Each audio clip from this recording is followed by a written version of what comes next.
Oh, hey guys, what's up? Yeah, so if you remember, there was a time where back in I want to say like August, there was this Big Brother podcast that I was going to do, and it was popping for a while. I had some really cool people on here. I actually had like plans to continue doing that, and I just didn't. Look, I will be fully transparent. I gave up on this season of Big Brother very early on. It's a season of television that vastly disappointed me. And the more I heard about it, the more I just had zero ambition to continue watching it. But you know what? I figured I've reviewed Big Brother every single year. I might as well just give some kind of wrap up video, not really talking about the season, more just like what happened to really get us to this point, to give us what I think is probably the worst season that we've ever had. But of course, talking about the finale and all this stuff, I need a pretty stacked panel. And guys, I definitely delivered the goods tonight. First person I have is someone that you see a lot, not on this podcast, but I did promise him that he could come on eventually because, of course, I can't say no to him. I got to have him included in everything. Here he is, Auburn Wanderer. Hello. Yes. Finally, I'm talking about Big Brother like this, I will say, I'm assuming out of everyone who is here, I am the least experienced when it comes to Big Brother. But I do love the show. Not this season, but I do love the show. I don't think anyone does. I'm really excited to be here, and thank you for having me on. And I'm really excited to talk to you and all your amazing friends about this season. Yes. And thank you for having me on. I really appreciate it. All right, next up, I've had her on before, and a lot's changed now. We're no longer just friends. We're a little bit more than that now, but she is here. Here she is, Aly Kosssan. Hi. Yes, great to have you back, as always. And then everyone else here is pretty much new. I don't think they've been on my channel, at least before. We have Matthew Netting. Hey, I'd just like to say thank you, Derek Lavassa. Thank you to Derek Lavassa and he for his $1 million win tonight. Yes. Big congrats to him for sure. Also, we have Brandon Wu. Hello there. This season, I have a lot to say, but oh yeah, I really can't. It's just a lot. We'll just wait. Yeah. Next up, we have Mike Vaccaro, or Mike 3.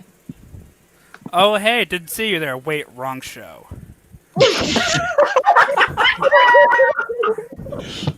Not that. Wait, we're not here for that. We're not doing that right now.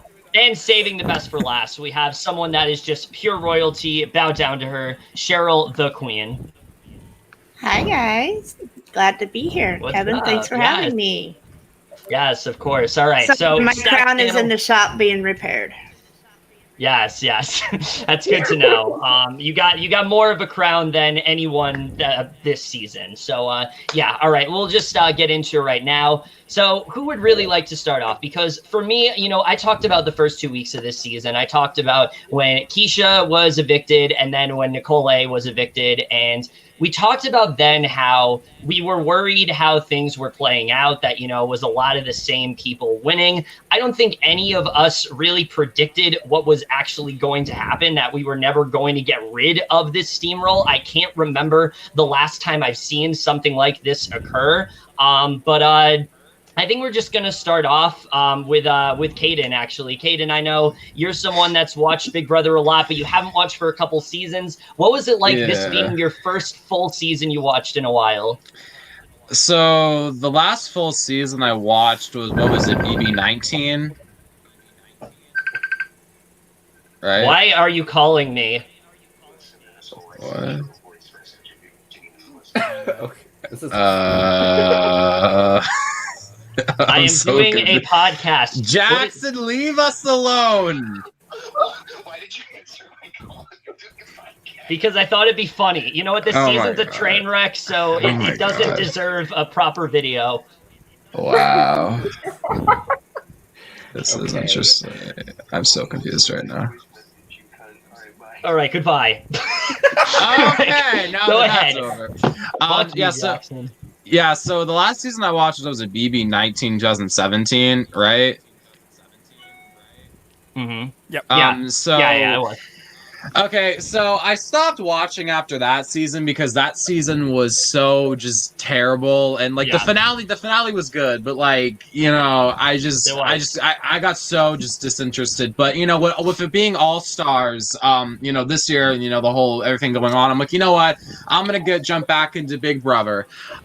So I said to Kevin, I think after it was Janelle that got evicted, or it was Kaysar, I don't remember, but I told him then and there, and on my front, it was kind of a bit of a I guess jump to make at the time, but I said to him, like, knowing the history that I do about the other seasons of Big Brother, which granted isn't a ton, this is gonna go down as like the worst season in my opinion, because especially at that point, I was saying to myself, like, this whole committee alliance is just gonna like dominate the whole game at this point, and like the fact that like everyone evicted, it seemed like for so long was just like anyone who had any type of like diversity or something, or like anyone that like pushed against like this alliance that was just so big and dominating the game. I was just like, this is just going to be like so just boring to watch. And just to now jump to now, obviously I think everyone here probably knows more about this game than I do, but this season was horrible. I think it is the worst season ever. I'm extremely happy that Davon won America's Favorite house guest, but like besides that, like I don't know like what I'm gonna look back on this season and be like, oh my god, like this was like like something like worthwhile. Like in my opinion, I think Cody played the best game. Like I don't like Cody, and I don't like many people in this game this season, but he did play the best game, so like I guess he's deserving in that sense, and we'll get to the whole Nicole thing later, but like I don't know, it's just like, besides like Davon, like I'm not gonna remember this season besides the fact of how much I hated it while watching it, because I think this was like this was a decent finale, but like and the ending is the most important part, but like going back and thinking about it, like this was a torture to watch, and like I stopped watching for a few weeks, and like I was very on and off, and after the triple eviction I sort of kind of watched it. I usually just watch it every like Thursday, but like this was so disappointing, and we can talk about this later. My final point I'll make it this first thing I'm talking about, but I said this to Kevin multiple times. The most disappointing thing about this season for me is that a lot of the fans have been saying for years now, like, we need an all-star season because one, we haven't got one in like a very long time, and two, with how like some of the previous seasons have been playing out, like all-stars could like help like revamp the game, because this is obviously still a really popular show. Like, it's trending #1 on Twitter, like it's still a popular show, but like a lot of like us fans have been like, we want all-stars because they can help like bring the show back to what it like really used to be, and it just I feel like it almost like just like decreased it more from like how good it used to be, honestly. But and it's a shame, but yeah, that's all I say, because I'll let other people talk now. Yeah, it was just an absolute train wreck from start to finish. Everything that we didn't want to happen is exactly what happened this season. It was the worst possible outcome, and it was pretty on brand for 2020. But you know what? For me, at least, thinking about it, what went wrong, I think it really stems all the way back to that first week and the way that things played out, which, I mean, thinking about back to that first week, like, we had high hopes. We looked at that cast and we thought, like, this could be something special, and it just wasn't at all. It was the complete opposite of what we really wanted it to be, and just... I mean, I've talked enough. What do you guys want to weigh in and say? I'll talk more about my initial thoughts, but like, I know you guys have a lot to say, so whoever would like to start, go ahead. I'll go. Yeah, go ahead. I'm like Caden. I stopped watching pretty much after 19 was over. I watched a little bit of 20 and a little bit of 21, but it just lost interest. There just wasn't enough. I don't know what word I'm looking for is between the cast and the season. And, like you said, we all had high hopes. These big names are being dropped for this season. I was like, yes, I'm going to get to learn who some of these other players are. And I was highly disappointed, very highly disappointed. Yeah, it was definitely a disappointment. I think, again, you look at that roster, and I remember we kept thinking about, like, who was going to pair with who, what alliances were going to happen. I don't think any of us expected for the 6 that we got to really run this alliance to be at the end in the way that they did. And the fact that that happened, I mean, again, I've never seen something like this happen before. We've seen alliances dominate, but like they usually leave, like they lose one along the way, and that didn't happen. And I don't think that's credit to the committee at all because of two things. One, I think it's because it was very obviously pre-gamed by Derek and Dan, respectively.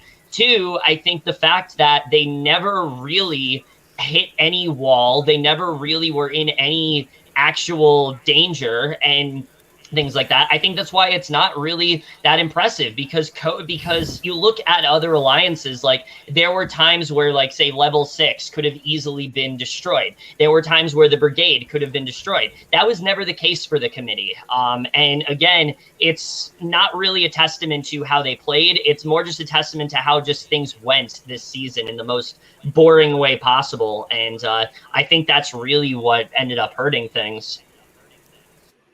So, but Matthew, Mike, Brandon, Aly, I'll let you guys weigh in more. Yeah, something about this season, of course, what everyone, Auburn and Sheryl already touched up on this. Like, we were so excited because it was an all-star season. We see the cast, we have so much potential. Like, one of the biggest surprises in that whole cast, I believe, were Keesha and Kevin. Yes, that's great. Because those were like very few like the people from the earlier seasons that I thought that was going to bring so much dynamic.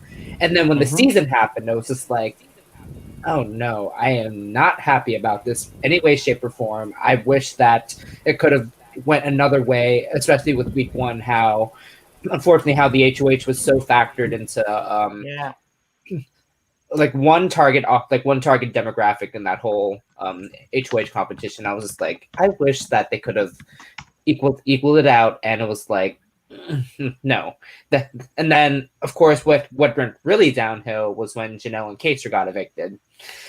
That was that because like those were like so many favorites with like, and they all went back to back too. Like that's what was so upsetting about it. Like that's kind of when it kind of went downhill for me because I love Janelle, I love Kaysar. Like they were gonna bring like the actual old school like gameplay in, and then of course that was overpowered to this alliance, and I was just like, this cannot happen right now after we had so much potential with this going on, and I just wish that we could have had something that was more exciting, I guess, because again, this was so much disappointment, frustration, anger, like what's happening. Yeah, I think the other thing that really disappointed me is that you look at the other people in the game, like say a Janelle, like say a Kaysar, like say a Bayleigh or a Keesha, and you think of like what could have saved them. And in all honesty, in the way the season was going, they did not have much of a chance. They weren't winning comps. They weren't doing well, unfortunately. And I think that just added to the disappointment of it all, because I think there were ways where things could have worked out for them. There were ways where they could have gotten far. And again, for me, it all stems back to that first eviction with Keesha, because if Keesha doesn't go week 1, things go completely differently this season. They could have had like an OG alliance with like Keesha and Janelle and Kaysar and Nicole. Maybe they could have roped Bayleigh and Devon into it too. Like they could have really ran this season. We could have actually gotten what we wanted, but unfortunately, it was just the complete opposite. And I don't know how things went as wrong as they did, but unfortunately, just week after week was such a disappointment. We were losing all these people that unfortunately did not really get to prove themselves. And especially in a theme, the whole theme of the season was people that had something to prove. It was a lot of number ones. It was a lot of it was a lot of someone's number 2, someone's number 1.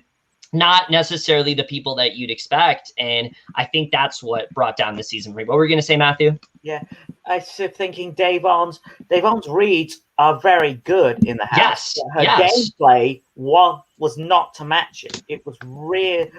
It just didn't match what she had in the read department. Yeah, no, I think that's exactly what it is. It's like these people had the intuition and they definitely had the skills to like do something. Unfortunately, it wasn't able to get done. And again, I don't know if it's because of the way that Cody ran things or the way that everyone was just constantly going to Cody about everything. But I just think personally, just the way things played out was just worst case scenario all around. Just very, very disappointing for sure. Now, the one thing I do want to ask all of you, though, is that, we had a lot of disappointments this season. Who to you was like the most disappointing? Because I know who I would consider the most disappointing, but what do you guys think? Definitely Nicole. Nicole Franzel. Yep. Like I loved her on 16 and 18, and this season I'm just like, oh. I did too, and it's just like this season it's like she did a complete 180 and became the opposite of what she. Her winning was the worst thing to happen to her. I wish she stuck with Ian. Yeah. That is my biggest reason why it's Nicole. Yeah, it's Ian. It's Ian. It's not Nicole. Nicole, like, not like staying with Ian to me is why Nicole is the most disappointing. Because like, here's the thing I've been saying for years now. Because like before this season, I didn't like dislike Nicole. I just strongly felt like Paul should have won against her. Yeah, and it was nothing like against her because I thought she was like a good player and stuff. I just didn't think she deserved to win against Paul. But like in this season, I don't know what happened. Like I think that I think Nicole in this season just got like too ahead of herself sometimes, honestly, because like especially in these last two episodes, like I get it once you're down to like the final like 3 and stuff, or the final 4, like you really are like, okay, like I might have a chance to win this, but like I just felt like when she was always like like in her head like I'm fantasizing winning again, it's just like I always like she just like that's an example of her getting like too like ahead of herself and not like I guess like thinking about it as like I don't know, just like strategically as I thought she could have, honestly, because her whole idea, in my opinion, of wanting to kind of like stay low or maybe like throw comps because of the fact that she's naturally going to be, besides like the game started, Ian the biggest target because she won. I think that's a fine game plan when you consider the fact that she was aligned with Cody and everyone else and stuff in that alliance, which I mean I think that's like a fine way to to play the game. But the problem is just that I think like down the line it's just like it becomes just like so complicated when you're trying to figure out like how can like I win this and stuff, and you're winning competitions. Just becomes like so just kind of her game became messy to me, and the biggest thing honestly with me is like I just like her whole thing with Ian just disappointed me so much, especially when they were like making fun of Ian on the feeds.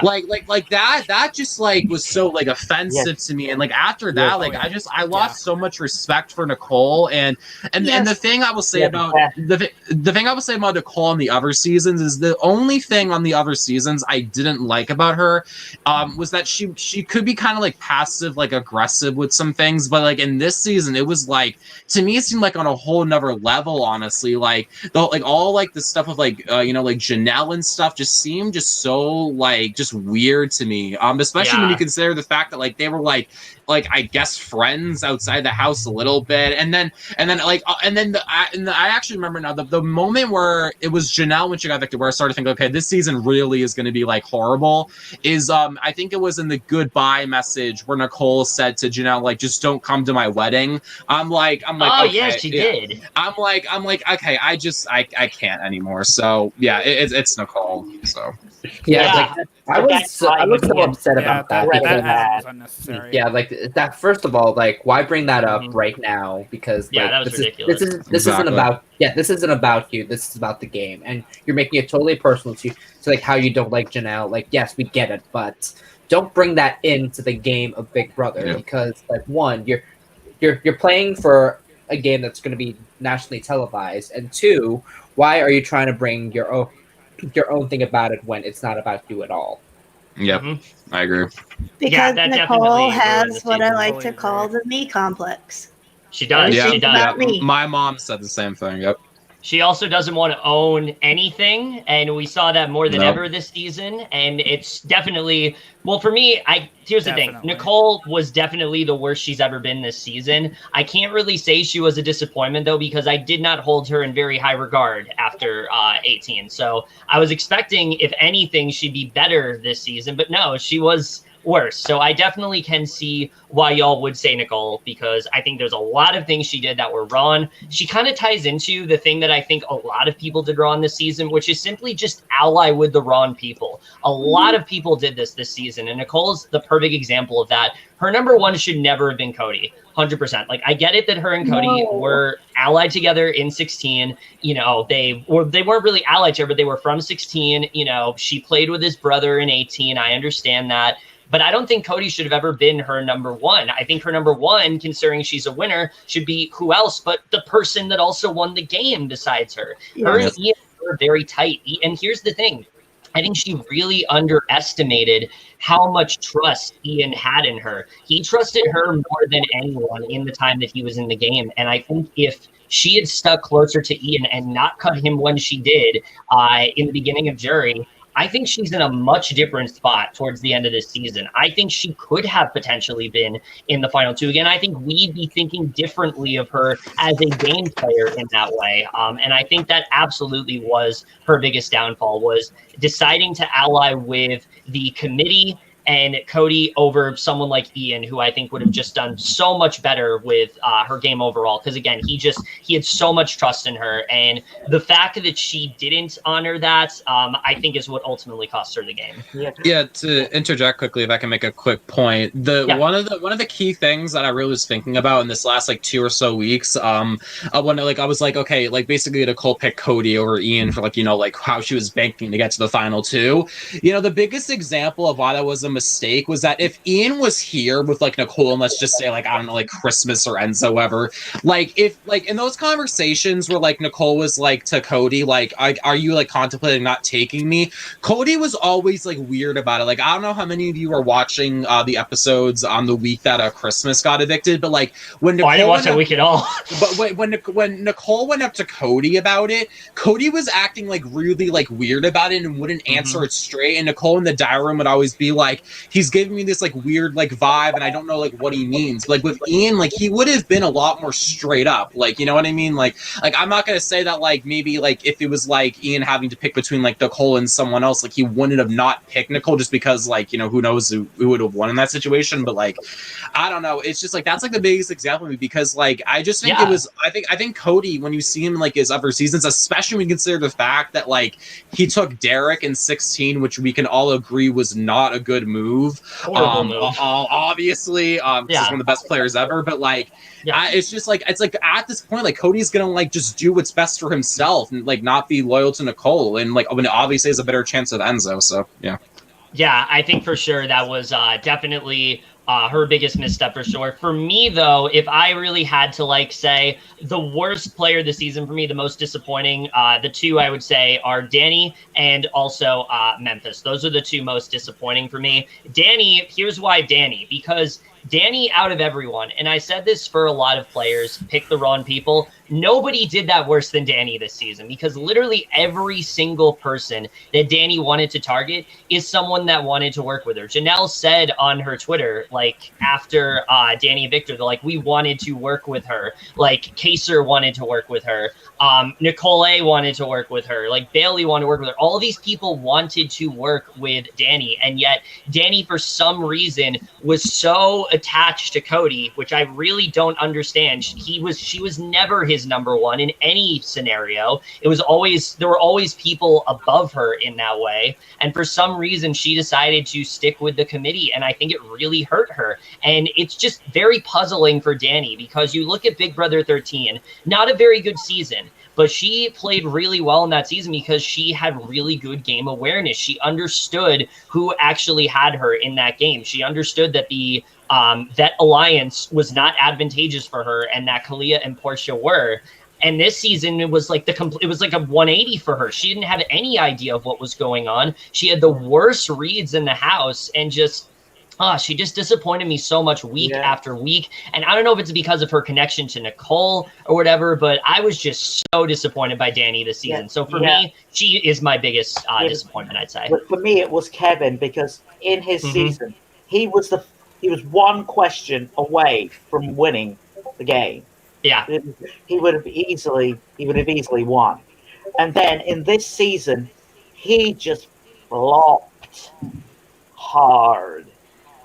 he just had no. He aligned with the wrong people.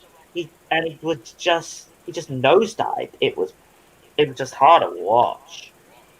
I wouldn't say he connected with the wrong people because of course No. he was already outcast, and what I believe was he wasn't as vocal when it came to gameplay overall, and he didn't. And he also didn't necessarily float because it didn't show in his gameplay at all throughout the whole house, during the whole house, because of course the episodes doesn't translate that, and neither did the live feed, surprisingly, because when I was watching the live feed with the Kevin activity, it was just he tried his best to become more vocal, but it just became a little bit like you said, a nosedive for him, because I just wish that he could have been connected with better people, but in more of a way he was just not as upfront about anything in the game whereas everyone else was. With Dani, the one thing that surprised her about this season was the fact that like you said, she kind of made moves where of course it didn't expect, but for the wrong reason. Yeah. Especially with the hinky votes that she threw. What was that about? I was what the heck is happening? Are you trying to if you're connected with Devon and Bayleigh, why are you trying to pin it on them? I was so upset about that. Mm-hmm. And I think at the time they did want to work with her. I think the reason why Bayleigh said what she did tonight is that though her allegiance was to Devon, she feels betrayed by these people. She feels betrayed by Dani. She feels betrayed by someone like Cody. She feels betrayed by Tyler because she wanted to work with them. And I think that really is what hurt these people. Dani is, like I said, the most disappointing for me because of that. And then the reason I say Memphis as well is because Memphis was someone that is old school Big Brother, and he could have worked with the OGs. He could have been closer with Keesha and things like that. And instead, he was just, I don't know what he was doing all season. He was so gung-ho about David. He was so just incredibly racist and biased. And I don't know what was going on with him all season. And when people are saying he's a threat, I'm thinking he literally wanted to go after someone just because of the fact that he felt he did not belong in the house. And the second week, he's like, oh, you got to prove yourself. Okay, but then when he's HOH, he goes on to continuously nominate him, and it's is this not racist? Is this is racist? You can't tell me it's not. What is your reason behind this besides that? Yeah. It drove me crazy in the triple eviction. I know it's a quick little thing, but it made me just so sick to my stomach the second that David just goes out of the house. He just is thanks, y'all. I've been trying to get him out for weeks now. Why? There's so many other players that you should be targeting. It's just and listen, I think David, besides, honestly, in my opinion, besides Nicole, I'm the most disappointed in David just because I don't think he played a very good game, to be honest with you. And it's really sad because his reads were kind of last season, why he was wanted, so kind of beloved, besides the fact that he it was ridiculous that he had the way he got evicted last season, but his reads were so good, and in this season they were always just so off. Even in the jury he would say some things that I'm just no, you know what I mean? But I honestly Memphis is my least favorite player this season. He's just he's racist. Honestly, he is, in my opinion. So it's disgusting. Yeah, Memphis was just continuously horrible throughout the entire season. And again, I think it stems back to the fact that a lot of these people were just number ones or number twos. And similar to how Cody was trying to be like Derek, Memphis wanted so badly to be like Dan, and he just was not. And he was an utter flop in every regard. And I don't care what anyone says, Nicole taking him out he was never a threat. He was never a threat. If he was in the final two, he would have lost probably just as bad as Enzo did. There was no possible way that Memphis was going to win the game, especially because, again, so much of his game focused on getting out one person who arguably had the worst reads on the entire house. So, yeah, those were definitely the most disappointing. The other person I was very disappointed by was Tyler, because Tyler was someone that I did think played a generally really good game in Big Brother 20. I think that he could have won that game, and I was excited to see what he was going to do, and instead, he very quickly wanted to quit. I don't understand why he, besides production intervening, I don't understand why really after that he would even want to continue playing the game, really, because as a player, he clearly just didn't have it in him. He realized about halfway through, like, I don't want to do this anymore. He got he just really got checked out of it. And between that, but then also what he did to Bayleigh and Devon, I really don't like Tyler anymore. Like, I coming into the season, a lot of people are saying, I don't like Tyler. And I was always the one who was like, I like Tyler in Big Brother 20. I liked the way that he played. This season after that, I don't really like him much anymore, because I feel like most of what he says is very performative, very disingenuous, and it's just not someone that I feel like is. I've honestly never liked Tyler. I just thought there was something off with him. Like personality. I also liked him in 20, but he's just not very genuine. With what he did to Bayleigh and Devon was disgusting. It was. And not to change the subject, but another person I'm really disappointed in was Christmas. I'm not. I was a fan of her in 19. I will admit. Really? But 22, I did not like her. She was Paul around. Paul was my favorite, and she was tight with Paul, so I like Christmas by Paul. I just feel like Christmas for me exemplified why Big Brother 19 is so horrible, because she was so consistently horrible throughout it. I mean, BB19 had a very unlikely. Christmas was the one I was looking forward to getting to watch most of the season, because in 19 we all know, the rodeo clown broke her foot. Yeah. So she didn't get to compete, and I was excited to see her as one of the people on the season premiere. I was like, yes, okay, she's finally going to get to compete and show what she can really do in this game. She started out strong, winning that first comp to compete for the first HOH. But after that, for her, it just went downhill, and she really showed her true colors then.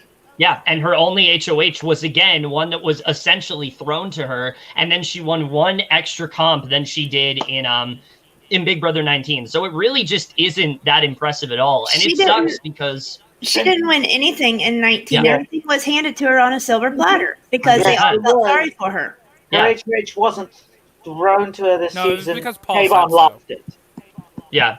Yeah, Devon did. Yeah, but still, Christmas didn't earn that on her own. She got it because someone else screwed up. Yeah. Exactly. No, yeah, it wasn't. And the thing with Christmas is that I can understand why you guys were excited for her, because I wasn't necessarily excited. I more was just trying to keep an open mind. Like, it was one of those things where I'm like, I don't like Christmas very much, but let's see what she can do this season. As I was with pretty much everyone, I wanted to believe that we get to see these players in a different light, in a different environment. And all I got was just a reminder of why I didn't like most of the cast in Big Brother 19. Christmas was just as hateful. She was just as rude. She was just as horrible at the game, and I just was not a fan of her at all.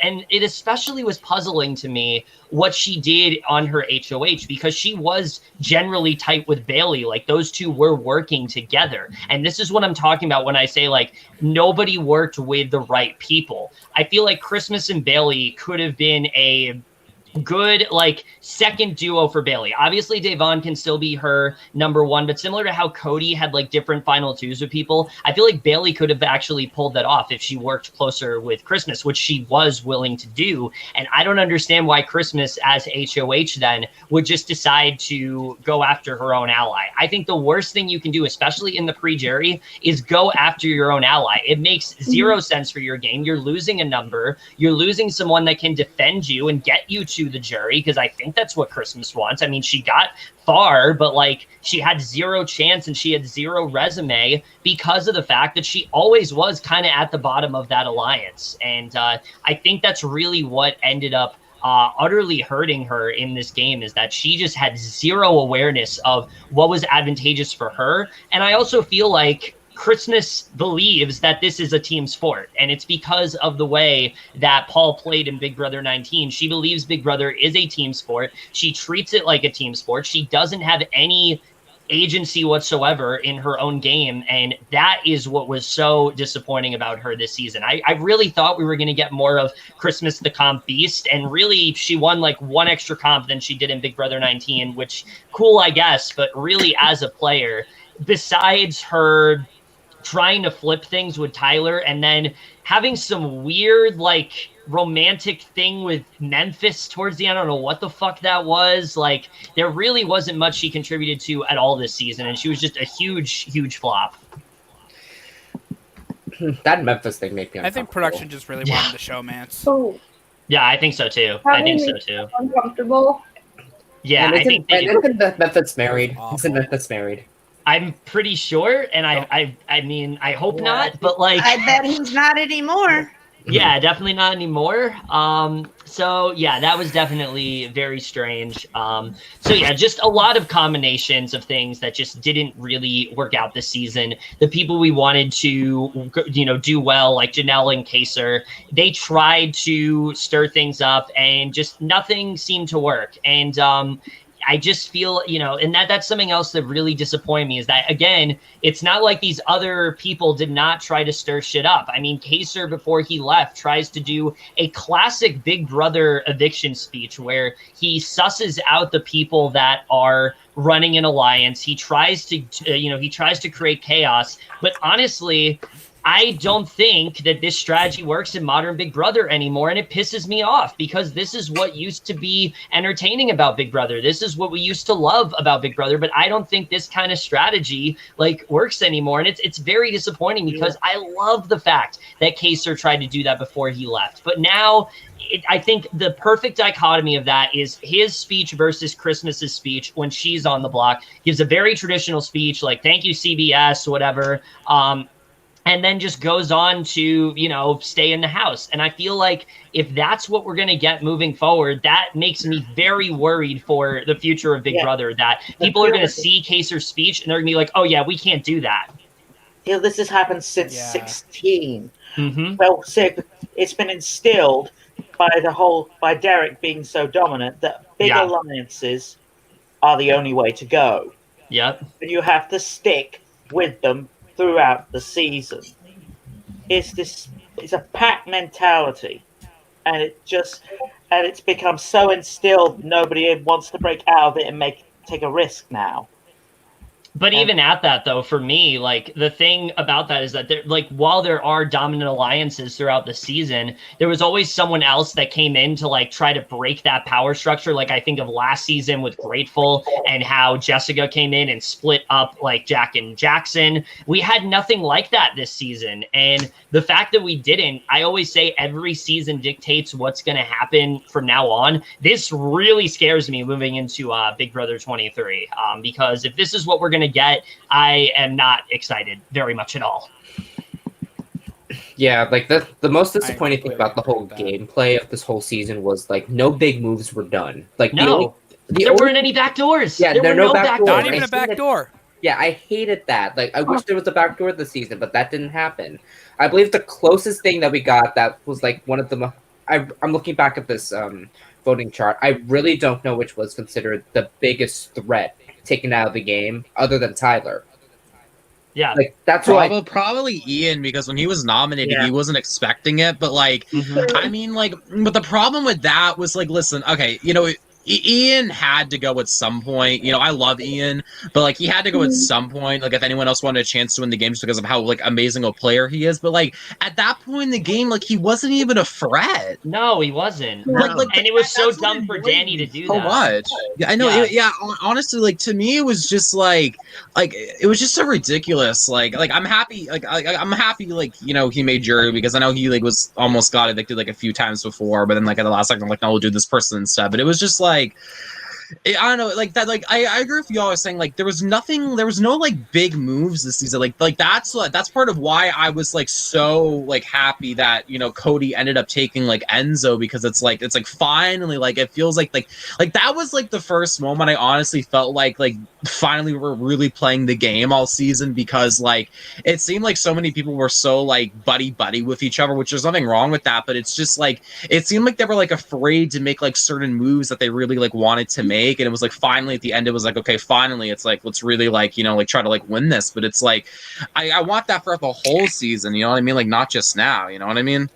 Yeah, exactly. And I think and that's another thing. That's another reason why Dani sucked this season. That was like the worst HOH of the whole season, because she had an ample opportunities to take out Tyler there. She had such a great argument to get rid of Tyler, and yet she cut, again, her own ally, someone that would have worked with her, someone that would have actually benefited her game. But no, she keeps around, for some reason, she keeps around Tyler, and I just didn't understand it at all. I didn't understand the mentality that I didn't understand the mentality in her taking out Ian when she did. And it just, again, there's just so many things that just didn't make sense this season. And that was definitely one of them. And again, Ian was someone that was a threat, but truthfully, I don't really think he was, because he didn't win any actual competitions. And yes, he got far, but he didn't win a competition. He almost did win that one HOH, which is something else that really pissed me off this season, is that we got so close to so many good HOHs. There was the week that Janelle left, she almost won.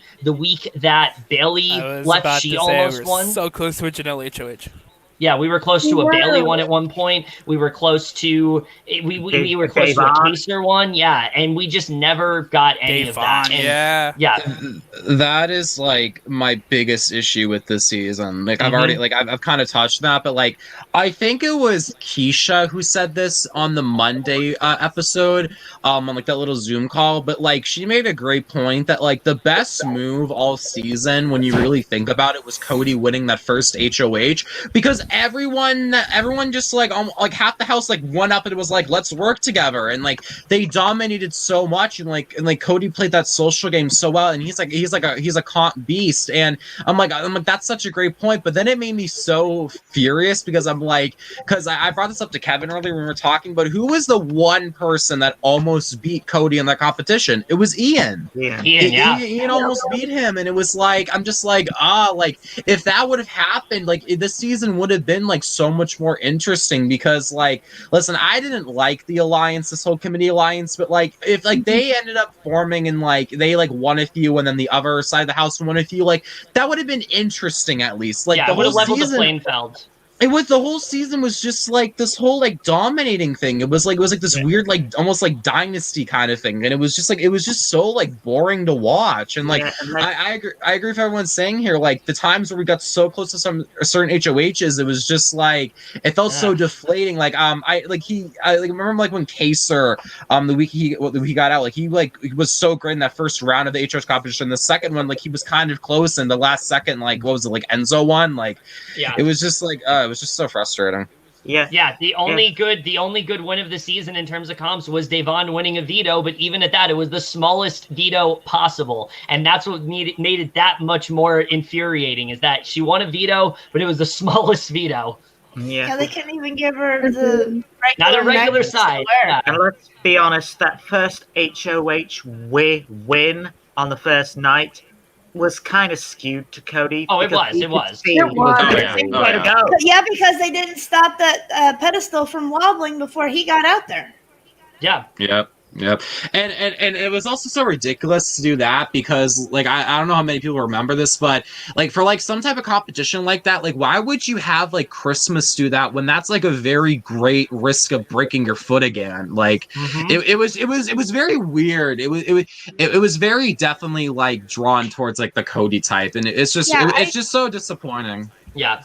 I agree with you on that, because my first thought was, is her foot and ankle going to hold up to that?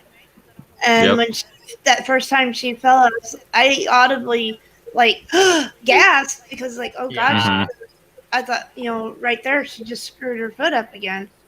And I know the surgery that she's going to have in the future, because if you remember back to 19, they said that within 5 years she's going to have another surgery to fuse the ankle.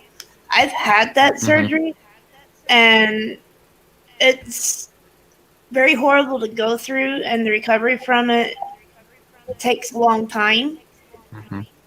And there's no guarantee that you'll even walk again. And if you do, that you will never have a normal gait, because you have to wear a brace with that for the rest of your life. Yeah, it's horrible. Yeah, it was. We almost had Christmas Scooter 2.0. We almost had that in the first comp. That's the other thing that I was going to talk about, though. This is an all-stars season, right? This is supposed to be an all-star season. Really, it was alternate stars. I mean, I know it really wasn't, but hypothetically, yeah, it was supposed to be an all-star season. So you would think, because it's an all-stars and they had quite a few OGs in there, why didn't we get like some like old comps? Why didn't we get some like, retro comps from like the older seasons? I thought for sure those were going to come up, and we never did. And it was so disappointing. I just feel like they really didn't put any effort into the comps this season. And that disappointed me a lot, because I feel like there were things they could have done there. I feel like there were certain comps that they could have reused again. There were certain comps they could have like thrown back to, and they didn't. And again, I just thought it was disappointing. I think also we got night moves again, didn't we? That was like the only one. I think we also kind of factor that with the comps that they had to do this with production this year due to COVID. Like, I'm gonna assume that like they were gonna try to do some of that, but they couldn't due to obvious reasons. So, which is like a kind of part of it. But at the same time, I do agree that there should have been older. There were simplistic ones they could have done, definitely. Like, yeah, I'm not saying like you didn't need to do a pressure cooker. Like, it would have been cool if they did. I wish they had but, like, I mean, they could have done pressure cooker because they were all in quarantine at the time. That's true. That's true. They definitely could have done that. But I don't know. That was something that really annoyed me a lot, because I just felt like, again, it's all stars. They're really trying to go all out here, and a lot of the comps that they did were clearly just favoring the same people. And it's really just again emblematic of just how ridiculously physical Big Brother has become, when it really didn't used to be that way. There was a good mix of strategy comps and physical comps, but it seems like these days it's mostly physical, and that's really pissed me off. And we talked about this like in other seasons, but more so this season was something that I think is the reason why we had like Cody and Enzo and Memphis and Tyler like winning everything. And something people should know, that not everyone has the physical like capability to do all of that. And I don't know why they were like, especially like, I think with the exception of the wall comp, because Dani won that, I was like, okay, I can deal with that. But like everything else, I was like, you really can't expect everyone to do all this. Like, because if everyone did watch the finale, of course, with how like the sheer difference of how Cody did compared to Enzo. Well, that was also good timing, but at the same time, I was like, this seems very imbalanced for the wrong reasons. I think there was another comp where it was like, I think it was the Go one. Like that, like the fact that they added mental to that, which was actually kind of like good, but at the same time, like, can people go that fast? Probably not.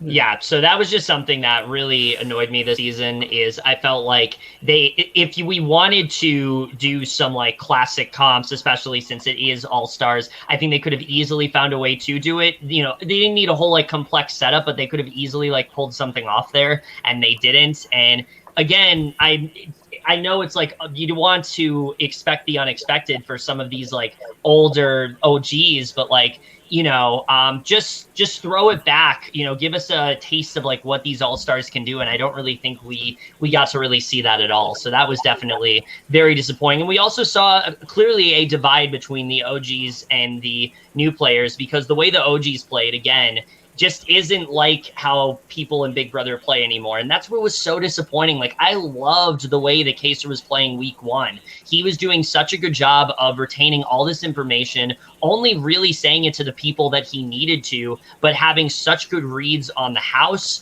being able to call things out when he needed to. And the fact that nobody respected it was just so disappointing for me, because I really felt like Kaysar proved this season why he is an all-star, and all they did was belittle him, and it just really pissed me off more than anything. Yeah. Because Kaysar was definitely, I think, one of the real highlights of the early pre-jury. And again, the fact that he was only 4th, again, I think is pretty disgraceful. And that's an example of why things didn't work out. You want to know a moment that I remember from, like, I think it was, like, the 2nd episode, and that was just, like, one of the most, like, embarrassingly just, like, what moments. Like, this is, like, one of the only things that I think Cody did a bit wrong with his game, because, like, while I don't like him, he did play a pretty great game, but I never understood why, because I get it that Cody really wanted to get Kaysar and Janelle out just because he knew about how big of targets they were, but when Kaysar went up to Cody and was like, we should try to work together, like, I don't know why Cody never took him up on that offer, honestly. Because because that would have been like a really interesting dynamic, because Kaysar had such good reads, and I think even Cody like admitted that like Kaysar's just too smart of a player, and it's just like I feel bad for like Kaysar and Janelle, because it was like they just got they got forced into a position where like anything that they did to try to like fix their game, like even if they took it like somewhat seriously, like they just like they didn't at the end of the day like ever really like think about it, you know what I mean? Like they really never had like a chance from the jump, unfortunately, and it's like so like it's just so like sad because like honestly like from watching this like all-star season, like I think like Janelle especially is like my like maybe like my favorite player like I've seen play this game. Like I just love the way that she plays, and it's just so like it's so disappointing to see like just how they never even had really like a chance, unfortunately. Like, and it's just so unfair because like the chances they did like when those HOHs like they never really manifested, unfortunately. Yeah, they just again so many things that could have worked out and it just didn't. And keep in mind, like I'm looking about this back at this chart. This was Janelle's 4th time playing this. And I was expecting a much more better turnout than what happened to her in BB14, obviously, because she was a mentor and she was also like they actually wanted to get like a bigger threat out in the very beginning.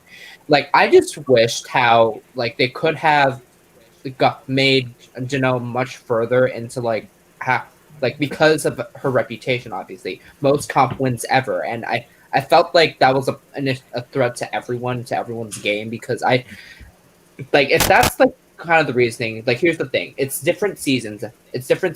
You don't know how each season's going to play out, but it was kind of like they were kind of basing that for that reason. Same thing with how with Kaysar being an older player. Like it's just insane to me how like they're just in that stuck mindset trying to make it seem like they're trying to play a new game when it's not really as exciting as people want it to be. Yeah, it wasn't, because again, Janelle and Kaysar, yes, they've done it before, but they're really good at the game, and they were good allies. Like, I think that's something else that the committee just didn't understand. Like, they could have been good allies for these people. They wanted to work with these people. Kaysar was trying to broker a deal with Cody, like, in week 1, and Cody just flat out said, like, I'm not interested. And I'm honestly, like, in any other season, that would have cost Cody the game. In any other season, it would have. But the fact that it didn't, again, I know it's a little thing, but it's something that he did wrong. And it's something that, you know, I feel like the other house guests should have been cognizant about, and they weren't. And that's one of the reasons why things worked out the way it did this season, unfortunately. Because by the time Kaysar talked to Cody, Memphis had already had Memphis in his ear, and that was it. Yep. Memphis bullied his way in to cozy up to Cody, and look what happened. Yeah, definitely. So I think we touched upon pretty much everything. I think we're just going to jump into like the last half of the game overall. First of all, the committee as an alliance. You know, we've talked about them. What do we think of them as an alliance besides they sucked? I mean, hey, Yeah, I mean, listen, I guess give it up to them for absolutely dominating the game, but like, besides that, like, they sucked. Like, their dynamics were just like boring to me, and like, it was just like so predictable. And besides like the very end of the game, but it was just like. It was just like it was for like an alliance to be this dominant, which I never want to happen in Big Brother. But like the one season we get it, like why does this alliance have to be just so just like boring and like stereotypical? Yeah. Like it's just like it was ridiculous. Yeah, they couldn't even come up with a real original name. I mean, the committee is a mafia old term, and Cody's old alliance in BB16 was the Hitmen, another mafia term. It's the same thing. Something original. It's that New Jersey thing, you know. If that doesn't prove how much he wanted to play like Derek, I don't know what does. Like honestly. Oh yeah. And I mean, and I don't know if y'all saw it, but like Derek tweeted that like this is like the greatest like one season like game run ever, which like it's just like it's just ridiculous. Just hand yourself the crown. Split it between you and Cody. That's period. That's what you should do. Yep. I'm just looking at this boot list. When they finally like booted, like when they did, like when they had to turn on each other, like I'm not sure what the mentality was when. Yeah. Because like, I get that getting Tyler out first was the best move. But then everything else, it could have been Nicole. Like it honestly could have been. And that's the other thing that we didn't talk about is that that triple eviction. Like the season was already bad. That solidified it for me as the worst season of this show because the triple eviction going into it. That had been the most boring triple eviction I've ever seen. Yeah, I literally saw a tweet from someone. I never watched it. Correct. Yeah, honestly, you didn't miss much because I saw a tweet from someone like before the triple eviction, and it's like, this is how it's going to go. It's going to be Kevin out with this number. It's going to be David out the next one. Christmas is going to win veto, and then it's going to be David and Nicole, and then people are going to get David out. Like, they were literally beat for beat what happened. The fact that it was that predictable is astounding to me. And also the fact that they didn't take out Nicole right then and there when they had such a good opportunity to do so. They would have never had that opportunity again. Well, until tonight, that is. They've never had that opportunity again. I don't know why they didn't just do it. I don't know why they didn't just pull the trigger. And that would have been a great move for Enzo's resume because he constantly talks about how I want to make a big move. Like, you got to make a big move, yo. Got to get in there, yo. And he never actually did it. He never made that big move. Never did. Never did. That is why. Never will.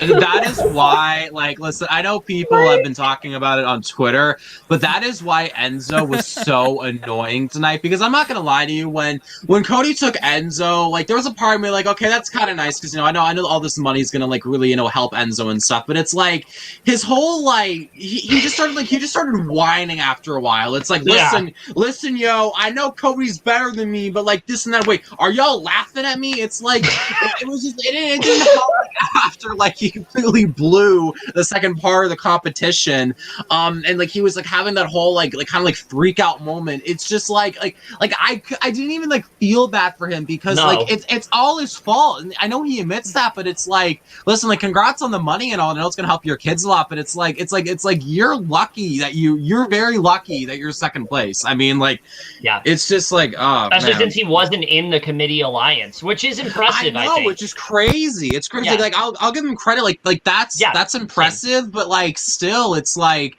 oh man, like, and like to go back to that triple eviction, because I called you, Kevin, like after that episode aired, and like I just I just can't believe that they actually twice in a row did not get out Nicole. Like it's like it's the obvious. They had to take out the people of color instead because that's what they wanted. Yeah, it's just ridiculous. Like it's like, because like my problem with it is, one, this whole cast never gave David a chance chance to like actually really play, because like his back was up against the wall when Memphis was HOH. And listen, David did some really dumb things, I will admit that, with the whole Tyler thing with like Davon and Bayleigh. Like the whole thing was just a mess. But like, so they never really gave David like a real chance to like really play the game. And like, it doesn't help that everyone they took out was like the people that were like, you know, like some type of like, you know, like differences or like, you know, like diversity. Like it was so just suspect. And like, but then like in the triple eviction, like I just like, I don't get the logic of just never taking out Nicole, and why it's like it's Enzo like should be upset with his gameplay. It's like, because it's so frustrating, because at that point in the game, like you have to take out like listen, if Ian was still in the game at that point, like Ian and Nicole were both in the game at that point, you should have taken them both out, you know, because it's like they're both the winners. So I don't understand why like you didn't take out Nicole, because it's like, listen, I get you're trying to get out a certain player for a long time, but one, that player is not a threat right now, and it's like a triple eviction. Like you should try to get out all the players that you really feel like are going to be the hardest to take out. It's just ridiculous. Yeah, it was just so dumb the way that whole thing went out. I also very much believe, and I've heard other people say this, the triple eviction, the reason it sucked as much as it did is because it happened at exactly the wrong time. It should have been the beginning of the jury. That would have been so much more interesting. There's so many different outcomes we could have gotten. The beginning of the jury would have been so much more interesting. I think that whole last half of the game would have been so much better had we have gotten that triple eviction literally the first week of jury. Think of how great that would be. Like, Tyler realizes that he can't go back to Angela. They're now all stuck in jury. Oh shit, there's a triple eviction. It wouldn't have been as predictable. They wouldn't have been thinking that there was a double. They wouldn't have even thought there was a double coming. It would have just been so much more impressive. It would have just been so much more of a shock to everyone. But instead, I tried watching the triple eviction. I got right to the part where that fucking banner was revealed. Yeah. Oh my God. I turned it off immediately after that. I was like, I'm not doing this. Yeah, I remember that. I was watching that with my mom. My mom, when like she saw the banner, was like, "Oh, you've got to be kidding me!" Like it was a design. Like here's the thing.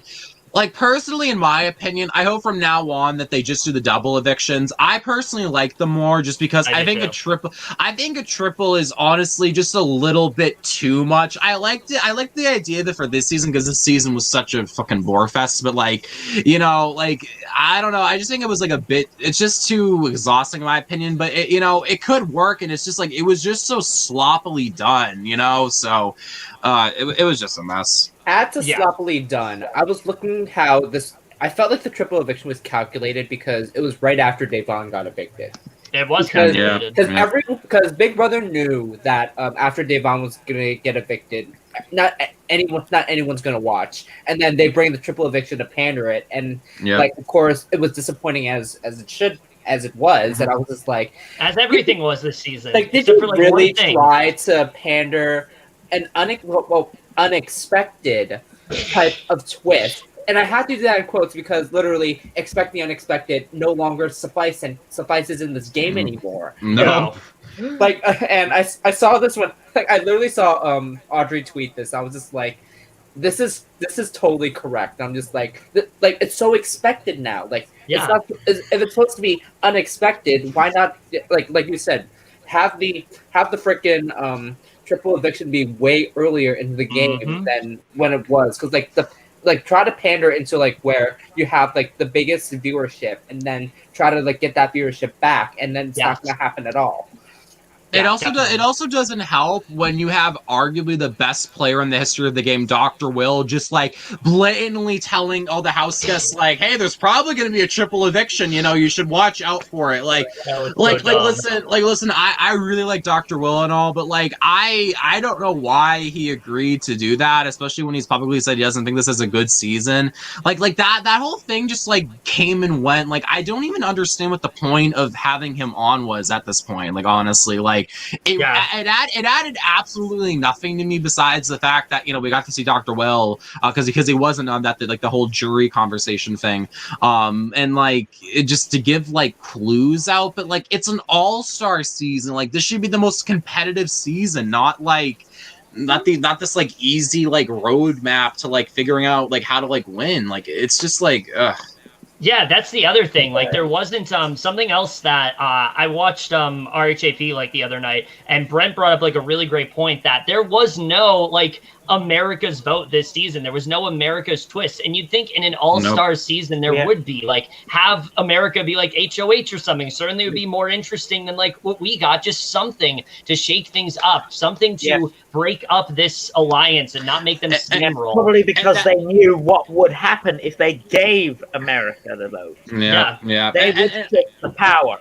You gotta please Mama Grodner. Gotta please Mama Grodner. And honestly, like, that is why, like, we need to keep, like, just, like, getting on the producers of the show in CBS, because, like, they just won't listen to us. Yeah. Like, they just won't, and, like, I'm at a point where I'm just, like, I will probably watch Forever 23 because, like, I do love this show, and it does mean a little bit to me because, like, you know, I always look forward to it, you know, and it's kind of like my family's into it and stuff, but, like, it's just, like, I don't know, like, it's just so ridiculous how, like, the producers, like, they know what we're fucking saying. It's, like, the show is still popular, but, like, every season it almost just gets worse, and it's, like, I agree, you know what Matthew was saying, it's, like, if they did that, like, America like chose the HOH, like, they know what was gonna happen, but it's like it's like if the producers knowing that should happen, then they should have went for it, because then they know that it would make the fans more happy, but instead, like, they didn't. It's just ridiculous. Yeah, it was just, there was nothing they did to try to elevate the season. They got what they wanted. Clearly, the producers wanted this to happen because they always want the worst possible things to happen, and they got it. So, congratulations, I guess. The season was just trash. I blame the election. Not the election. I blame production. I blame production rigging since BB19. Ever since. Yeah, I agree. Like, yes, there was like a little bit of rigging that kind of happened in 18, but that was like not as bad. But it started with 19, and then on, I'm just like, production, you're really rigging this to make us really mad to the point where you don't want us to watch you anymore. And as Auburn said, like, I love this game way too much to the point where I will plan to watch PB23 as well. I just hope that, because like every new season's different, like, and I just have hope that they try to listen to us for once. Mm-hmm. And if they don't, like, this might be like my last season. Like, who knows? Yeah. You know, they usually troll Stagecoach and bars for the cast. Yeah, they do. That's the thing. So yeah, that definitely was very disappointing. But jumping into the finale, because I feel like we should very much get there. I will say this, as I always say this every single season, when we have a bad season, you can guarantee we're actually not going to have a terrible finale, because they tend to be 2 hours. They tend to not dry. They tend to not be so messy. And that is what we got. We actually did get a decent finale, I thought. But here's my caveat with that. It took the finale for something shocking to finally happen. Think about that. We didn't have any shocking happen this season aside from the end of the season. We finally had something at the end of the season that was legitimately shocking, and I do think solidified why Cody should win the game. I think him taking out Nicole when he did, it was very shocking, but it was absolutely the right move for his game, because Nicole could have potentially won over him. So I do think it was the right move. I honestly think he was... Sorry, Aly, go ahead. Oh, no, you can go ahead. Bye. I was going to say, I honestly think Cody was having flashbacks, because in his first season, if he didn't take Victoria with him, and he easily would have won. He went with loyalty over his own personal gameplay, and it cost him. So I think that really came into play in his decision tonight, and it turned out to be the right one for him. And it's a good arc, too, for him. Like, as the whole season, like I said, was really people that had something to prove. And I do think Cody's arc of him taking the right person to the final two this time is a good one. I just don't think, as a winner, he really did anything that interesting. Yes, he won a bunch of comps. Yes, he steamrolled, and that, I guess, is impressive. But are we really going to remember him on the level of, like, Dr. Will or Derek? No, we're not. And I think people need to stop comparing him to them, because they're not the same. There were things that they did. Cody didn't host his own funeral. Cody didn't try to, try to play reverse psychology with the whole house, say, vote me out, and then stay in the house. He didn't do anything like that this season. And so, to me, I just don't think it's that special of a game overall. He was Derek's puppet on a string this season. Yeah. Just to add on very quickly, listen, I think Cody is the most deserving winner, and I think he did play a pretty good game. But 100%. And I am very happy he took on Nicole, just because I just don't like Nicole anymore after this season. Like, I just don't personally, just honestly. I didn't even feel bad for her. I did not even feel bad for her when she got out. She did to herself. I didn't either. But my thing is listen, like, I know taking on Nicole a winner when he had the final two. Okay, that's a big move, but like, honestly, like, he's not one of the best players ever, because when you were with Derek, who is one of the best players ever, and that was a move that was such a bad move game wise. Like, you have to get rid of Nicole. Like, it's the obvious move. It isn't like a oh my god kind of move. Like, I was saying to my mom, like, when it went to commercial, before he made his decision, I'm like to my mom, I'm like if he has to take Enzo with him, because it's there's a chance he's just going to repeat history again, because there was a few people in the jury that were kind of if Nicole got here as a winner, and kind of kept her target low for a good amount of the game, that's impressive. I'm like he has to get rid of her, but that's exactly why it's not that impressive a move. I like the move a lot, obviously, but it's the obvious move to make, you know what I mean? It wasn't that hard of a move, besides the loyalty, you know what I mean? But we know how that happened last time, so yeah, it just and again, it's impressive what he was able to do there, and considering how bad his jury answers were, he absolutely took the right person to final two. But I also feel considering how bad his answers were, anyone could have beat Enzo 9-0 in that aspect, because Enzo, I think, but honestly, my honest answer of why his answers were so bad, he was checked out of the game. He convinced himself he was getting third. He convinced himself that he wasn't going to win the game, and so he didn't know how to. He didn't know how to articulate himself. Which is so ridiculous, because Enzo clearly knows about Cody, because they're the Jersey boys. It's like Enzo in the back of his mind. First of all, he was acting like a man child after the whole competition that was thing. Ridiculous. It was ridiculous. My mom has watched every single season, even the first one, all when they're airing, and she told me that she's never seen someone act like that in that type of moment. It's ridiculous, and it's and then this whole and during his answers to the jury, when he was giving those slight little things, trying to pump himself up to be why I should win, he basically just gave it over to Cody, and it didn't help, because Cody's answers to the jury were not the greatest either. It was just it was ridiculous. It just made Cody sound much better than Enzo. Yeah. I was just okay, I see what's going on here. We know what's gonna happen now at this point, and it's just I literally said he was gonna win unanimously, and look what happened. Oh yeah. Another predictable moment to another. I just wanted Nicole. I wanted Nicole to win because I wanted the girls win, and also I didn't want just an all-male final two because it's so boring. Yeah, I get that. Yeah, I get that too. But for me personally, unfortunately, I think that didn't happen. A white male New Jersey final two.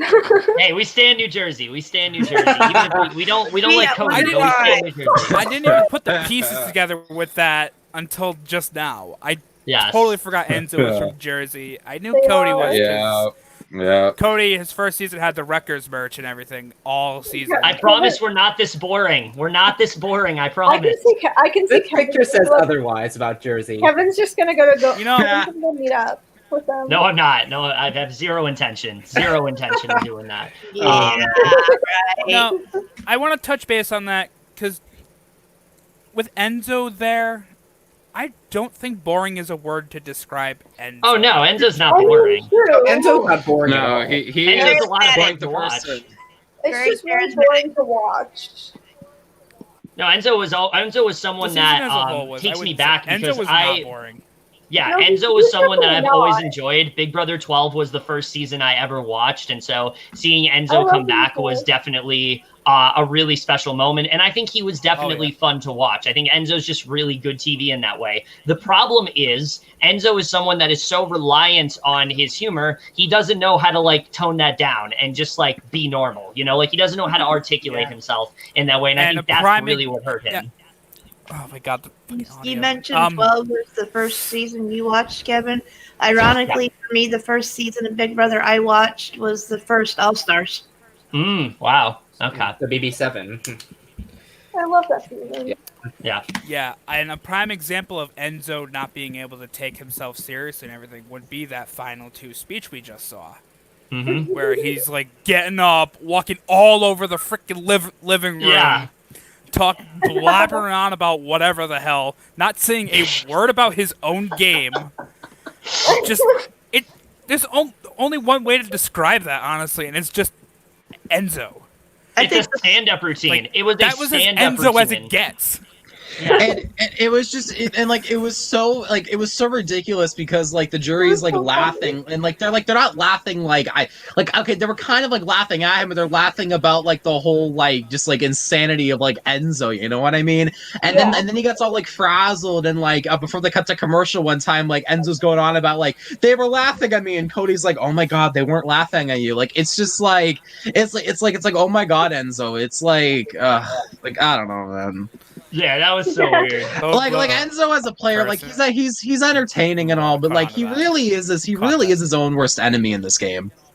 Yeah, and honestly, I said it on Twitter. He's entertaining, but he had a legitimate argument. Like he had a legitimate argument to win the game. He just did not know how to say it at all because he could have easily said like, "I stayed out of an alliance and I'm still here. I worked closely with these people and I'm still here. You know, I didn't need to make the big move because I had other people do it for me." Like he could have said something like that, and he said nothing to that effect. He went on and on about like Pop Dukes and like wanting to like please his kids and things like that, and like sure, that's fine, but like what did you do in the game? That's something he just did not think of at all. He had zero agency in that final 2 speech.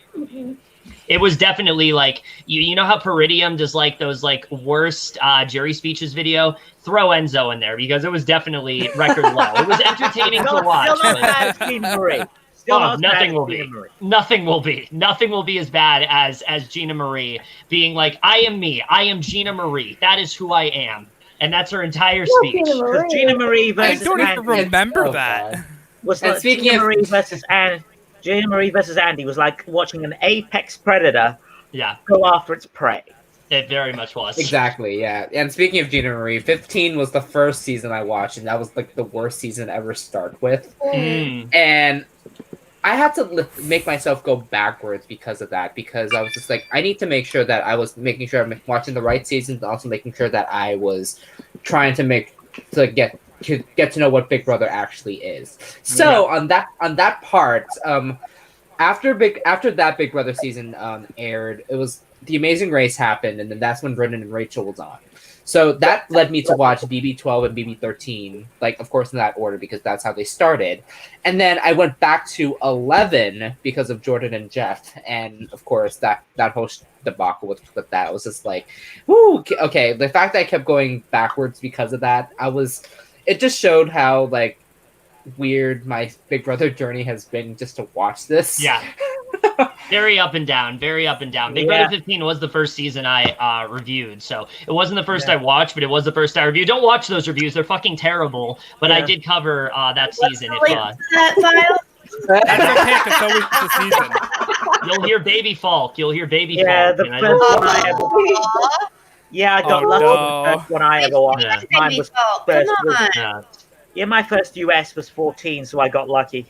Yeah, you did get lucky. Oh, that's a good one. That's a good one. But going back to this, go ahead. I was just gonna say the first season I saw was 11. Wow. Very different places. Very different places. But I think just getting to the end here, Cody as a winner again.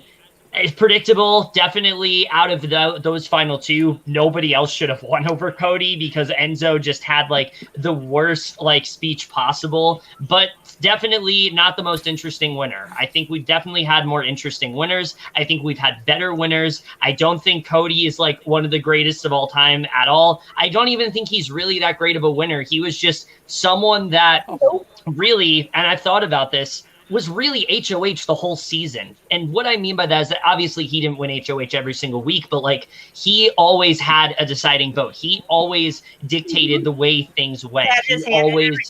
he had a hand in literally everything. And I just don't think, while that is impressive, there was never a point his back was against the wall. There was never a point where anyone wanted to take him out. And it just made things really, really boring to watch. And I think that more than anything is what ruined this season for me. That more than anything is why this to me is the worst season. And I really think it is because, you know, you guys are like, well, Kevin, you hated 19 and 21. I didn't stop watching 19 and 21. I continued to watch it. I did stop watching this season because I realized very early on, this is all it's going to be. This is all it's going to be. It's not going to get better. And I told myself, once we stop having the steamroll, I'll jump back in. That time never happened, so I never came back to it. And so where we are, it's the worst season possible for me. And honestly, I can only hope things are up from here because I don't know what's happened to this show. I don't know how we got here. I don't know how anyone let this season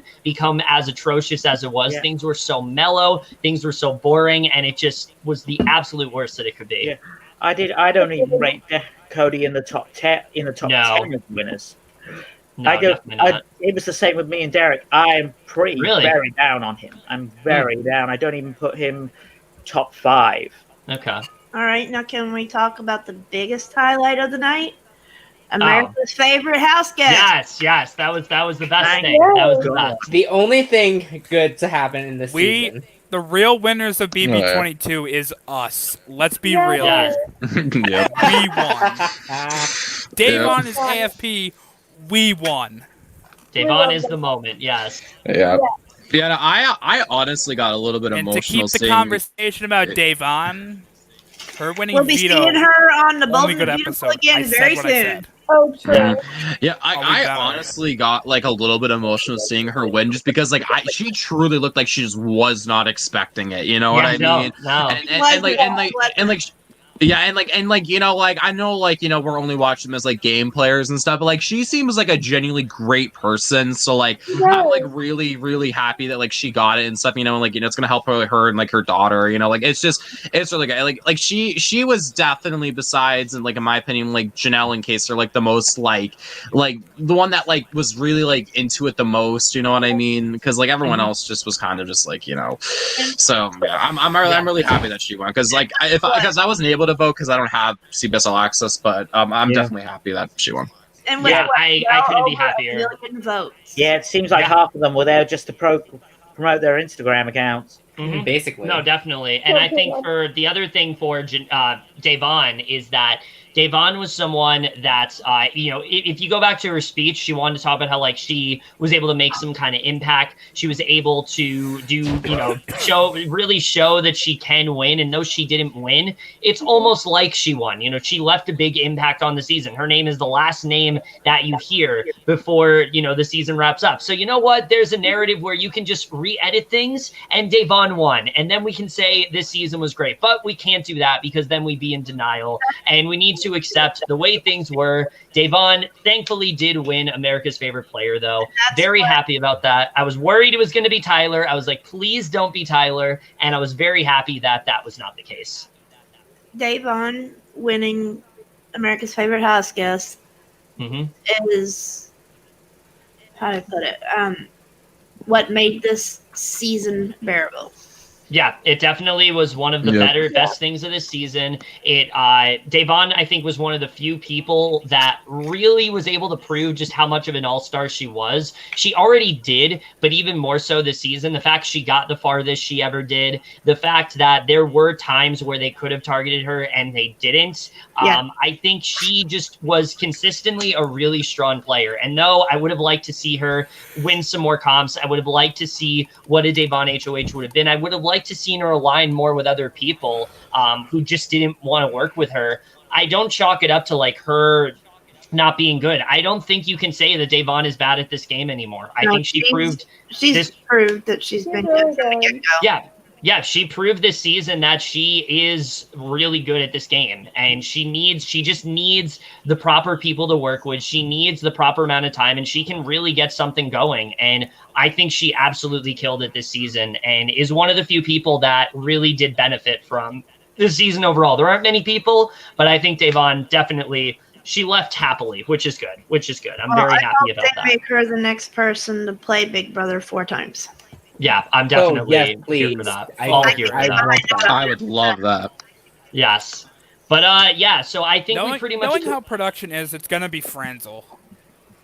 Oh God, no. No, if they do, please don't curse us, Mike. Yeah, please don't. Yeah, and that's the other thing. I think Nicole, but no. Yeah, we've had enough. Yeah, we had enough. I think some of these people, honestly, we're never going to see them again. We're never going to see Cody again. We're never going to see, like, Enzo again. Unfortunately, we're not going to see some of the OGs again. I don't think we're ever seeing Keesha again. I don't think we're going to see, like, Janelle and Kaysar again, unfortunately.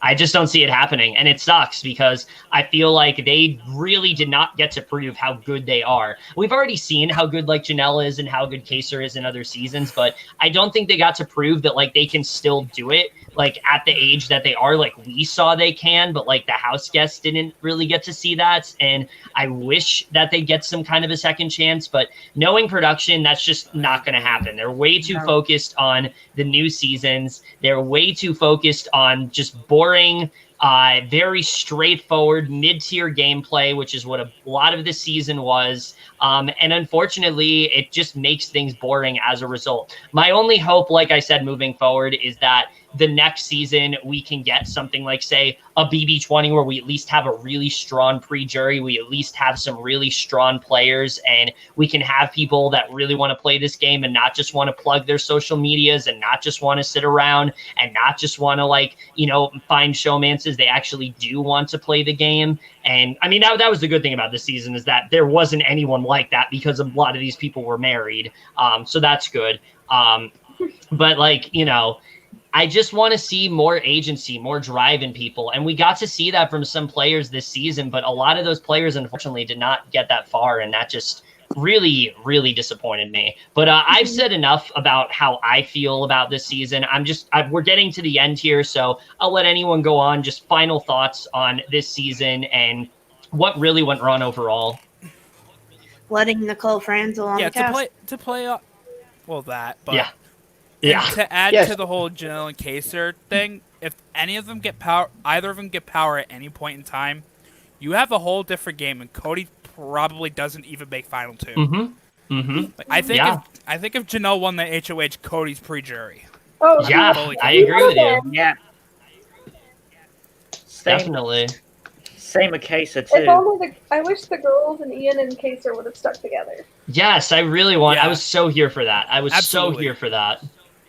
And I really thought that, like, Nicole, for example, was going to play differently because she can't play the same way that she did, but she tried to, and it did not work. So she reverted back to being 16, the way she played then.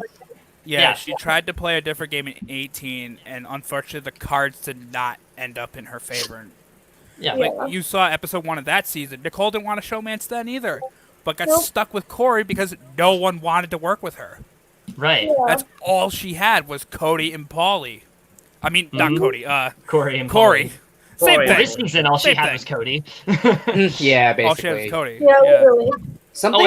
That's my other thing. That's why I think Nicole's game is not that impressive this season, because every time she got out of something, it wasn't because of, like, her own design. It was, like, Cody that helped her. It was Dani who helped her. You know, it wasn't, like, she didn't do it on her own. So that's why I didn't think her game was impressive at all. Yeah, something I want to bring up, like, very briefly about, like, how the season was overall. I think when they announced the cast, best part of the season. Best part of the season. Like, the best part of the season, however, I guess when they announced the cast order, that should have set the tone for the whole season. And seeing Nicole first, that kind of turned me off because of course, there were all the rumors about how Nicole apparently hijacked the cast and saying that she got him because of it. We all saw the memes. First of all, I hated it because I was just like, what is going on here? What the hell is happening? And then when I finally saw Nicole be the first house guest announced, I was just like, damn, people really kind of like dragged this along the whole way. And I was just like, okay then. I really thought that if Nicole wasn't the first house guest mentioned, the tone of the season could have been a lot different. Like, personally, if I looked at this list, I honestly could have thought that Davon was going to be the first announced, or Janelle. Yeah. Because, like, I really thought that they're going to, like, announce a big name. Like, yes, Nicole is considered a big name because she's a winner. But, like, I was expecting a person. She's not bigger than Davon or Janelle, though. No. Exactly. No, she's not even close. Yeah, exactly. That's why I thought that when they were going to announce the cast, I was going to either... Like, I predicted Davon, and I was correct. I did not predict Janelle, though. So I was like, okay, like, now that I'm looking at this list, I was just like, if they had announced Davon first, everyone would have been like... And then if Nicole was announced last, that would have been, like... No attention would have been drawn on her. Yeah. But of course, because she was first, a lot of attention got drawn on it, and that's how the whole precedent of, like, oh, Nicole's going to be doing this right now. So it's just like, okay.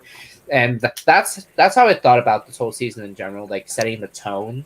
And I really thought that originally the first episode did kind of set the tone, but of course the season happened, and then it was just like, yeah, no, not. Yeah, I remember the first episode happening and people being disappointed. I'm like, give it time, and it never got there. And we still hadn't mentioned that those mazes were more difficult for the women than the men. Exactly. Oh yeah, that first competition was so unbalanced, and it was so unfair. I hated it. Yeah, that's a whole and other honestly, can of worms. With the whole keeping this cast a secret, and where was I going with this? The whole thing of being surprised on premiere night, blah blah blah. What doesn't help there is CBS leaking their own cast. Yes. Yeah. CBS leaked half of their own cast the morning of. And it was it ruined the surprise. They already knew half cast. Yeah, no, I remember that.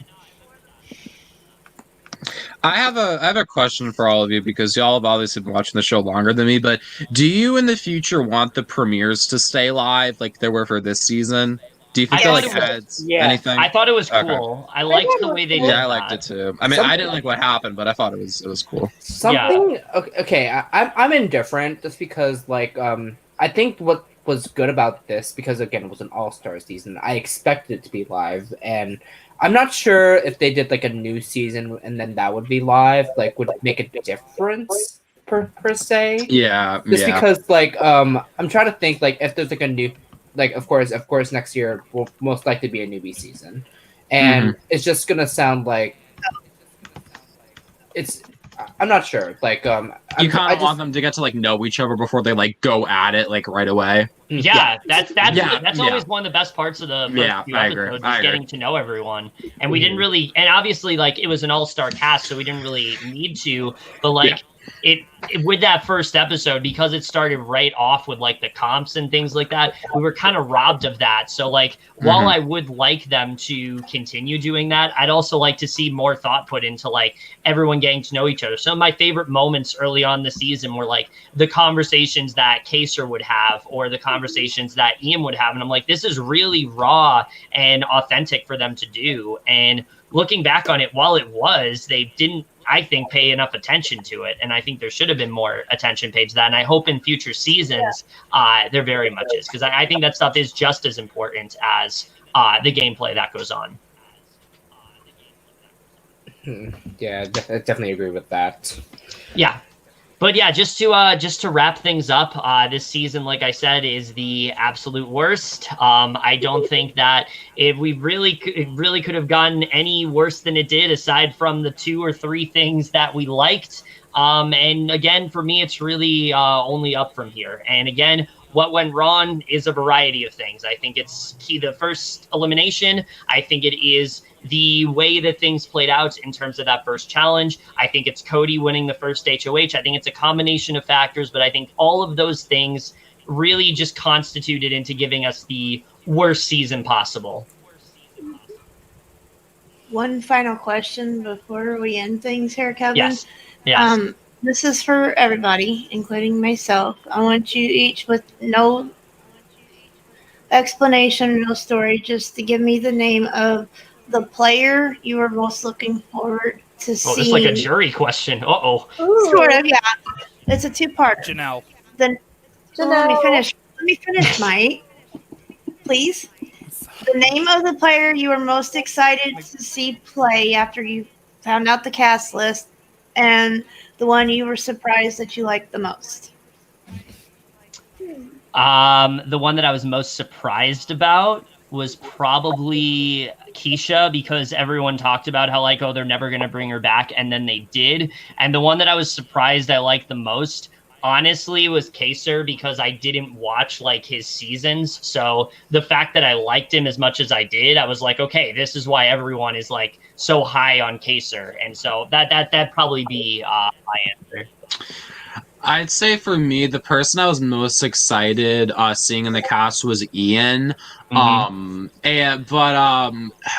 For me, the player I'm surprised I liked the most, that's kind of a tricky one. But I guess I would go Janelle, because definitely after this season, I think she's my favorite player that I'll like seen play the game. Like I just love how she plays the game. Like she's just so great. So I guess I'll go Janelle. I love it. Yeah, I love it. She's great. Yeah. Matthew? Yep. If with me, it was like Caden said, it's Ian, because I've always liked him since 14. Mm-hmm. I share commonalities with him, so I get him, and I felt him quite well. And this one, but what I surprised I like the most might be very controversial. It's Davon, because I was never big on Davon going into the season. I thought, what is hype about? I didn't really watch. I haven't really seen 18, and I didn't get to see much of her in 17. So even though 17 is probably my favorite modern season, 100%. Yeah. So after seeing this season, I get the hype. Yes, I absolutely get the hype. Aly? For sure. Well, the one I was most excited for was definitely Janelle, because she is my favorite ever. Mm-hmm. But I was also excited to see Dani back. And then surprised I like the most. I'll just say Ian. Like, I've always liked him, but I definitely liked him more. Yeah, he was great this season. Mike? I think the one I was really looking forward to the most was Janelle. And the person I was really surprised I ended up liking the most, and it has to do with a moment that happened on the feeds. It's a tie between Ian and Kaysar. When they both had the conversation where Ian told Kaysar in confidentiality that he's autistic. Such a good moment. I felt that. Probably one of the better moments of the season. That was amazing. That was great. And I want to touch into something. I want to give my final thoughts really quick. Yeah, go ahead. Going into when I first watched Big Brother, my first season was 14. So, and based on his edit and stuff and what I got to see, because I didn't watch the feeds, I kind of knew that Ian was autistic, because I see a lot of similarities in myself and him. So seeing Ian win the game as an autistic Big Brother fan myself gave me a lot of hope for myself should I ever go on. However, that being said, season 22 happened, and the way he was treated on 22 and everything, just all the making fun of autism and whatnot, turned me off completely, and I do not. I agree. I agree. Show ever again. I have an autistic I will never audition for Big Brother ever again. Feel you on that, Mike.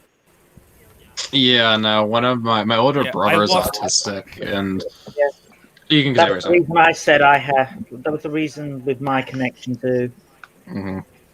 Brandon. Yeah, no.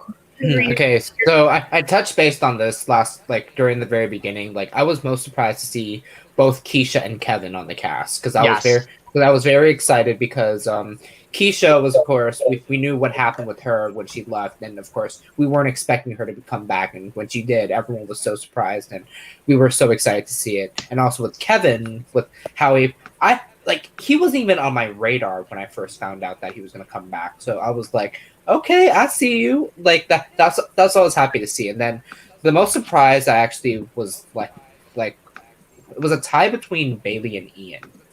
Mm.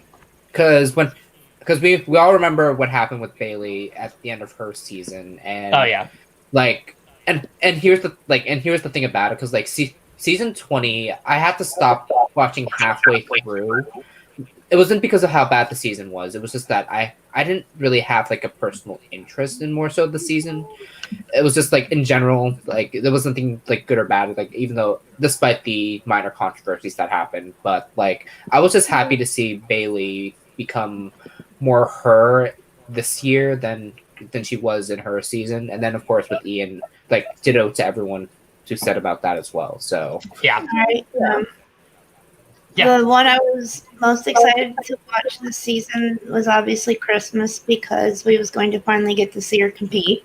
Mm-hmm. And the one I was most surprised that I wound up liking was a tie between Kevin, Kaysar, and Ian. 3 players I'd never got to see play, had heard a lot about all 3 of them, and I was genuinely surprised that I just connected to their gameplay, and they proved to me why they deserve to be there. Yeah, for sure. So yeah, I think we pretty much covered everything. If we're just going to start wrapping things up here, I'll go one by one through everyone. But Auburn, Caden, before we end things, where can everyone find you? And also, if you just want to say anything else about, what we're talking about. This season was definitely not it. I'm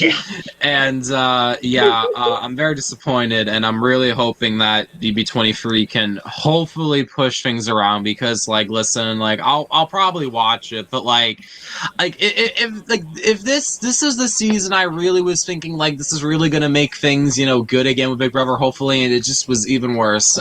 So hopefully BB23 is, it's good, because after that, I have absolutely zero hope. But thank you so much for having me on. It was great to meet all of you and discuss Big Brother with all of you, and I really appreciate it. Everyone can find me. I have a YouTube channel under the name Auburn Wanderer. I also have a Letterboxd account where I talk about film, and I have an Instagram account that's just under my name also. But that's all I mainly use. But thank you so much for having me on, and it was a pleasure to be on with all of you. And All right, Matthew. Yeah, I'm just gonna blot out the entire of this season, really, apart from a few bits from my mind. I do not want to experience it again. And just to say about me, Kevin will probably put my Twitter at the bottom. Right there. But I don't tweet much myself, except from being first boot or pre-jury in virtually everything. We love the first boot. We love the first boots, Matthew. So if you want to come there and experience my flop heavy-dom, feel free. Over to you, Cheryl. All right, Cheryl. To me, other than Davon winning AFP tonight, this season does not exist. Yeah, pretty much. Period. Upon finding out that Ian Terry was in fact autistic, that kind of really touched a chord with me, because as all you guys know, other than Caden, my youngest son is autistic. So that I pointed that out to him early on in the season. I was like, look, that guy right there, he's a former winner, and he's like you, he's autistic. Hoping that it would to help motivate him, and I think it is. It's a slow process, because each autistic person, Mike, I know you can agree with me on this, is unique and different. Absolutely. Anybody wants to follow me, I'm on Twitter all the time at Handicap Mom. The handicap, obviously, I am wheelchair bound, but I don't let it define me. I define it. All right, babe, go ahead.